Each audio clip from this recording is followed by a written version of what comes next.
ఈ వీడియో చూసి మరి ఇంత పిసినారుతనమా అని అనుకోకండి. న్యూ మామ్స్ కి ఇది చాలా బాగా యూజ్ అవుతుంది. అప్పుడే పుట్టిన పిల్లలు ఉంటారు కదా, ఒక 20 days లోపల లేదంటే ఒక 1 month లోపల అనుకోండి, మాటికి యూరిన్ పాస్ చేస్తుంటారు, మాటికి టాయిలెట్ పాస్ చేస్తుంటే ఉంటారు కదా.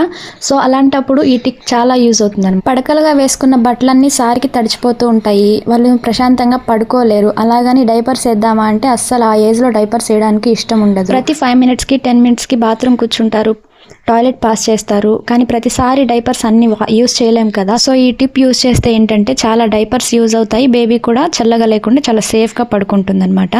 ఇలా బేబీని పడుకోబెట్టాక డైపర్ ఏదైనా ఒకటి తీసుకొని దాన్ని 2 parts చేశాక కింద పెట్టుకొని దానిపైన ఒక క్లాత్ అనేది కాటన్ క్లాత్ మనం పెట్టుకున్నామంటే యూరిన్ పాస్ చేసినా బాత్రూమ్ కూర్చున్నా కూడా ఆ పైన క్లాత్ వరకు మనం తీసేసి పడేయచ్చు.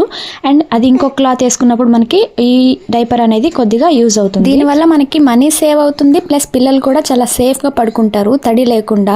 క్లాత్ ప్లేస్లో మీరు ఇవి కూడా యూజ్ చేయొచ్చు. కాకపోతే ఏంటంటే అప్పుడు ఉతకలేం కదా, పడేయాల్సి వస్తుంది. అందుకని చెప్పి మామూలు కాటన్ క్లాత్ యూజ్ చేసుకుంటే అవి తీసేసి పడేయచ్చు. టిప్ నచ్చితే లైక్ చేయండి.